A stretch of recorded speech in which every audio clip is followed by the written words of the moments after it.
guys, welcome back to the Past, an alternate history podcast. I'm back after 2 episodes because I had to take care of some stuff. We also have Hello, I am here, Rohan. my boy Rohan, and for some reason Ted should be joining us shortly. He's just having technical issues right now, but we'll just get started. Yeah, all right. So today our scenario is going to be: what if the Russian Revolution had failed? And we're talking about the October Revolution. For historical context, there were two Russian revolutions, one in February and one in October, both of which led to the first one led to the fall of the Tsar, the second led to the end of the Russian Republic, or the provisional government as it was, and led to creation of the Soviet Union after many years of the Russian Civil War from around 1919 to 1923, when Lenin finally took power. Which today we're going to be saying, what if Russian Revolution had failed? That's right. So we're going to talk about what if the October Revolution failed, as Nick had said earlier. So the October Revolution, as Nick had said, was the Bolshevik Revolution. So in our timeline, the Bolshevik Revolution really wasn't stopped, the initial overthrow of the government per se, because the Bolsheviks, they just walked into the capital and the provisional government surrendered. However, after that, it resulted in the Civil War, so it was a civil war. So I think a theory that we can discuss is, what if, instead of letting them walk into the provisional government building, what if they actually sent the military out to stop the provisional government? Because they could have easily arrested the Bolshevik leaders and probably executed a few too, like Trotsky. I mean, not Trotsky, sorry. Lenin, that's right, yeah. So, Tej, how do you think that the Russian Revolution would fail? What's your theory? How the October Revolution will fail? Yeah, correct. I think so. One of the biggest things that the Soviets got power was that it promised the people like peace, land, and food, right? But Bread, cough. Yes, the slogan was peace, land, and bread. My mistake. And if the provisional government has to counter that statement, is by giving the people more opportunities. At first, it allowed the people have elections, and it disbanded like death sentences and the secret police. So the provisional government started to become more successful. The support of the Soviet will decrease.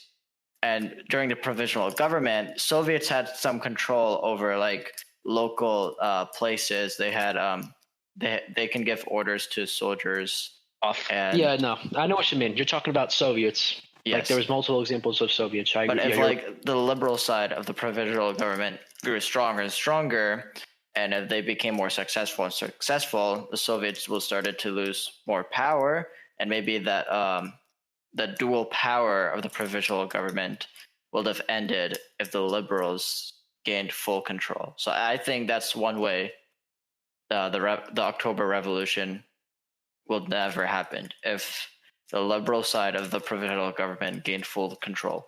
Right. Okay. I think that a lot of people. I was going to say, yes, Nick, you can go. What's your theory? I was going to go.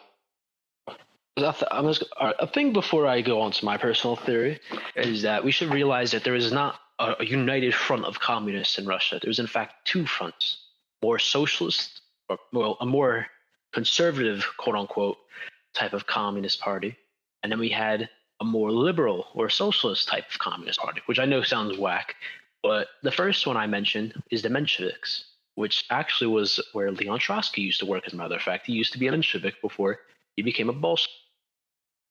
Meanwhile, we have the Bolsheviks, led by Lenin, and also Stalin, but he's not really important in this scenario. So in this scenario, I would agree. I do think what would happen is that simply all the whites, I should say, more specifically the provisional government, what they would have to do is that they would just have to put maybe around 1,000, 10,000 troops. I know it sounds a lot since the First World War is going on, but in the end of the day, they're going to prevent their country from collapsing. And maybe, just maybe, we should actually consider the fact that we have to also realize that the First World War probably would be going worse for Germany. And the reason why would be that, of course, you had the fight on the Eastern and Western Front. And the reason why the Germans almost won the Kaiserschlacht offensive was because of the fact that the Russian front opened up, so they were able to send all their troops east, or west, my fault, all the troops west. Therefore, we could assume that in this scenario, when the Russian Revolution of October fails, we could also assume that maybe the First World War would end either A little quicker, or B a little further, as Russia, as we know, had actually been a major combatant in the First World War, of course, as they took up literally a lot of resources against Germany, Austria-Hungary. Yeah, definitely. So I think we should now move on to. Do you guys have anything else to discuss before we move on to how it would affect the rest of the world, or no? No, I do have a lot to discuss about the rest. So I do have a lot to discuss about the rest of the world. Okay, yeah, I think you should talk about the First World War then. All right. So without getting into all the crazy butterfly effects that happened after the First World War, we can confirm that there would be two paths that this war could take. The A, Russia collapses during 1918, as many countries would do, such as Hungary, Austria-Hungary, Germany, Ottomans, and I guess Bulgaria too, you could say. But in this case and scenario, I think that the better option, the more realistic option would be that Germany would fall earlier in this scenario, since, as we know, the Kaiserschlacht offensive was only possible due to the fact that they had 1 million plus men coming in from the Eastern Front and actually outnumbered all the Western powers for a certain number of time before the Americans came in, which also demonstrates how important Russia was to the war. The fact that they could hold so much power even after they leave is ridiculous to think about, because of the fact that if it was for the Russians staying in the First World War, then I think that we would see a more powerful Russia in a modern day scenario, which I know is ridiculous to think about, since it's about 100 years afterwards. But I do think that Germany would definitely collapse earlier in this scenario. That's the more realistic scenario here. That Germany would collapse earlier during the war, since the Americans would come. They would realize, oh, this is possible to win. This episode is sponsored by Anchor, a free podcast host. A podcast host is a website that allows you to upload your episodes and distribute. And what makes Anchor special is that it distributes for you, ladies and gentlemen. As soon as you click submit for your podcast, Anchor automatically sends it to Spotify, Apple Podcasts, and many other platforms. Best of all, you can make money with no minimum listenership. It's everything you need to make a podcast in one place, including on your phone. Download the free Anchor app or go to anchor.fm to get started. Yeah, so I think that really just basically discuss it. How this Russia not having the October Revolution successful would change the World War One. But now I think we should actually move on after the First World War.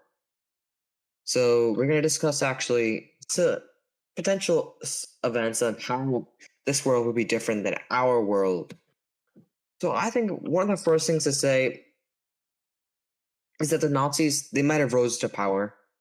But the thing about the Nazis is that not only do they hate Jewish people, but they were also the response to the Soviets and communism. So by the Soviets and this huge power not being communist, they would have definitely not had as much influence. And I'm not even too sure if Germany would turn to an authoritarian regime of any kind to cause into another Second World War. So I do disagree with you. I do agree with you on almost everything. But I do have to disagree with you on one point, and that's the fact that we would not see a German dictatorship similar to the Nazis or even the Nazis themselves. I do think that the Germans in this scenario would have the mentality that they should have won World War I. And in fact, I do think in this scenario that we would still see a Hitler-like figure rise. Maybe not with the exactly racist policy that he had, but more of the fact that more of this revanchism, I believe it's called, revanchism, which is basically the idea of a country being bigger than it should be. Because if you see, there's multiple revanchism movements, such as Greeks, like the Greece. Let me just give you a modern day example. Greece is a perfect example where where they think they should own Istanbul and a lot of the Aegean islands, like the Aegean Sea Islands, as you know. That's like a big movement in the modern day society, I'm pretty sure. And also, I do think in this scenario, I do have to say though, in this scenario, I think we would still see an Anschluss. I still do. I don't know if there would be a World War II, but I do have to say, I do think that there would still be a Hitler-like figure in Germany. How about you, Tej?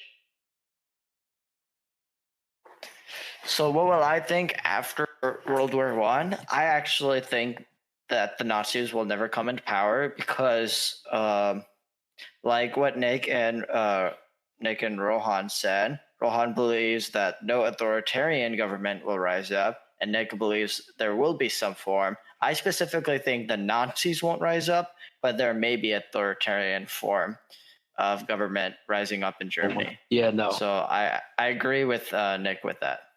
So I actually have to. Oh, yeah, you can go. The reasons I think the Nazis won't rise up because Nazis like promises and policies and like its speeches and lectures to the people were very anti-communist, and like even though like the communism parties and like groups in like Germany weren't like that popular, people believe that they're like a competition to Germany, and that, I mean, not Germany, not the Nazis. That's why they always clashed to each other. And then like to other countries like England and France, I honestly don't know they will care that much because of course like England and France have like learned about the revolution and stuff, but they never really intervened into like foreign Russian politics. So, Nick, you want to continue? Yeah, no. Adding on to different countries. Yeah, no. I'm not talking about different countries. We're still going to continue about Germany. I do agree with you the fact that there would be an authoritarian government, as you stated before.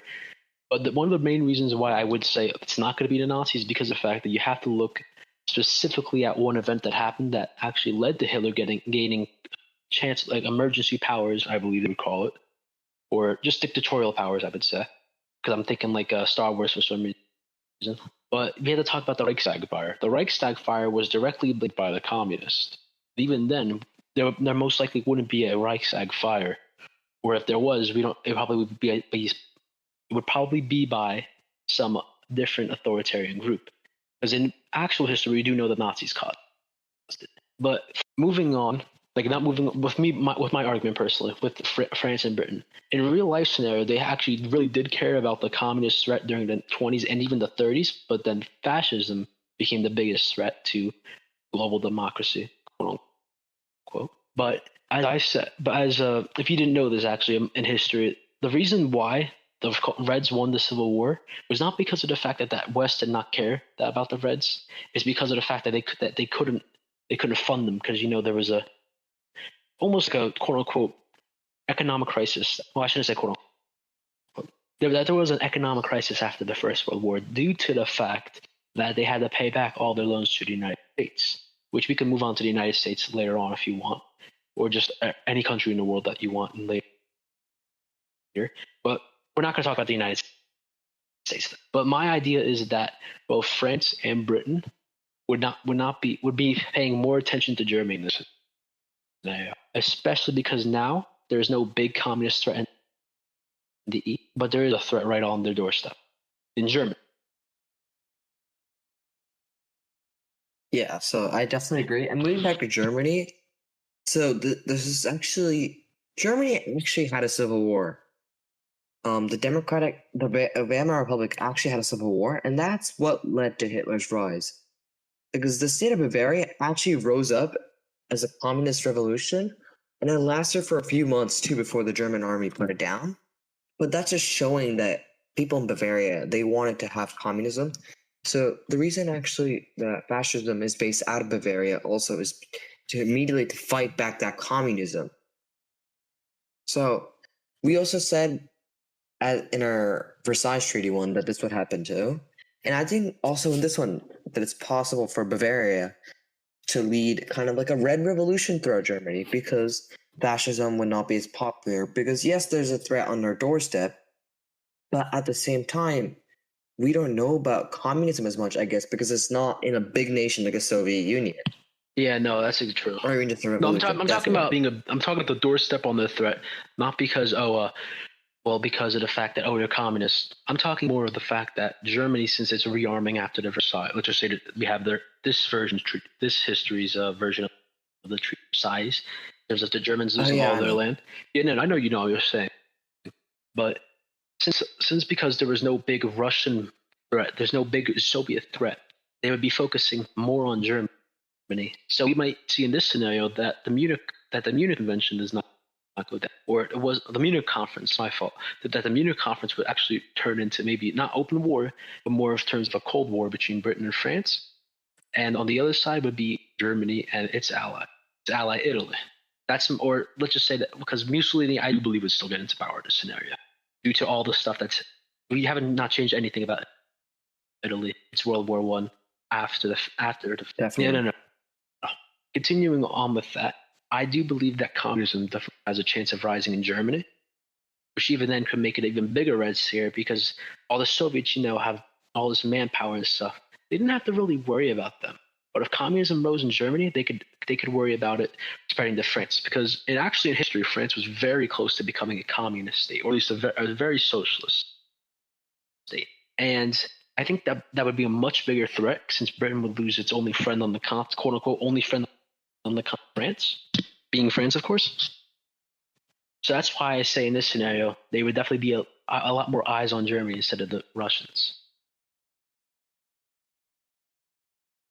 Yeah, I agree, definitely. But I think moving on, I think we're done with the 1919, I guess. I think we should move on now to global politics. What do you guys say?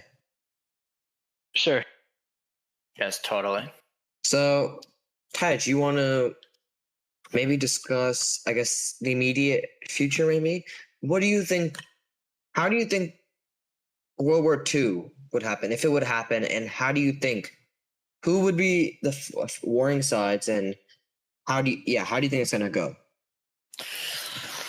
Well, Rohan, like what Nick said, how Mussolini's still going to gain power in Italy, and I totally agree with that. And how Germany, if it has some form of authoritarian regime, which I do, will probably still ally with Italy because I still think Germany, like any other perspective, still is sour about the previous World War I and its enemies.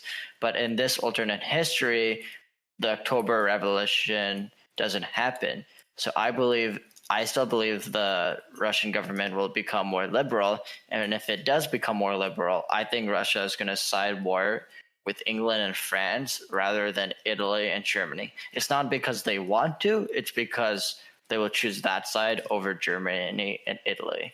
And this will obviously affect World War II and probably a two-front war. But that's my perspective on Russia with global politics. I still think they'll choose England and France over Italy and Germany, but I don't think they'll be very good friends like France and England are. And who knows, maybe they want to isolate themselves to America. Yeah, isolate how America isolated during World War I and World War II. That's what you're saying, right? Yep. Yeah, I definitely agree. So I think one thing important to note is now that we're in the subject of the 40s and early 50s is China. See, Mao Zedong, they were on the verge of being wiped out before Japan threat united all of China together. However, after Japan threat was done, Mao won the war because of Soviet support. So without the Soviets, it's very likely that the Chinese Nationalist Party actually would have won the war instead of the communists. So in other words, Taiwan and China would be under one government, and that government would be the Nationalist Party. Because in our world, mainland China is under the communists, while Taiwan is under the nationalists. I think that's actually very important to know, especially for global politics in the modern age, because in the 50s and 60s, China wasn't as influential as it is now. So just imagine more of a nationalist, democratic China now in the modern world and how that would affect Do you guys want to talk about that, or do you guys want to go to a different subject? No, I'm going to talk about that too, but I just want to talk about what you said before. I'm going to tell you why I don't think it's possible for Russia to be isolationist at all. The difference between Russia and the United States is not because of its size, it's more because of its geography. As we know, the United States is basically a peninsula, you could say almost, because actually no, peninsula is surrounded by all water except for It's like an island island. It's like its own. It has its own.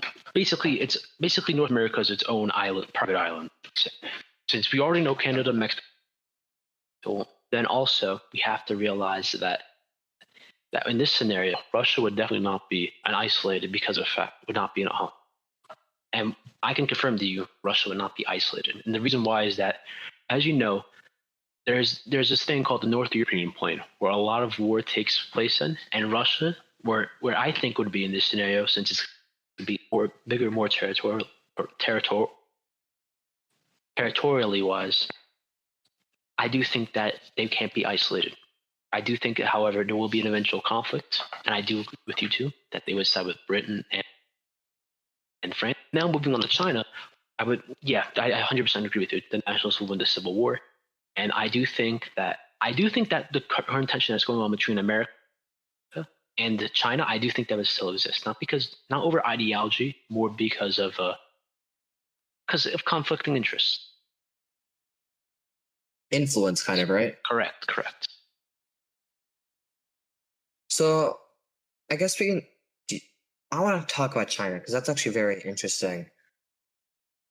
Because China nowadays we'll have an influence war with China versus America, but China's most definitely not going to be as aggressive as they are in our timeline. Like about how they're just making claims on random Asian countries throughout the world and stuff. So in our universe, they're definitely not going to do that. I think it'd just be more like maybe an economic war per se, like see who can become like the richest country, right? Well, they're not going to go to war, definitely not. And I think one thing important to note is that obviously there'll be no Cold War between the United States and Russia. And relations between the two countries would actually not be that bad. That's what I would say. Obviously, it wouldn't be perfect, but I still think the relations wouldn't be terrible. Hedge, what do you think about a replacement for a Cold War, or what in our timeline after World War II is the Cold War? What would you think would replace that long span of this 20th century? Well, the Cold War happened because of powers had a stalemate based on ideologies.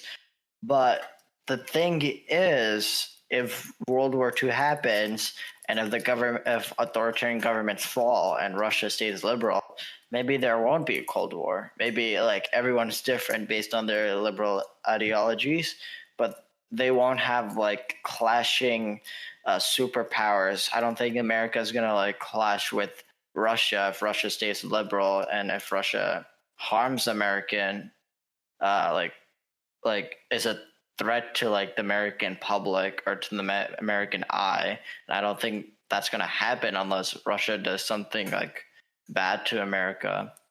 But yeah, I actually don't think there will be a Cold War because the Cold War happened because of clashing ideologies. That's my perspective.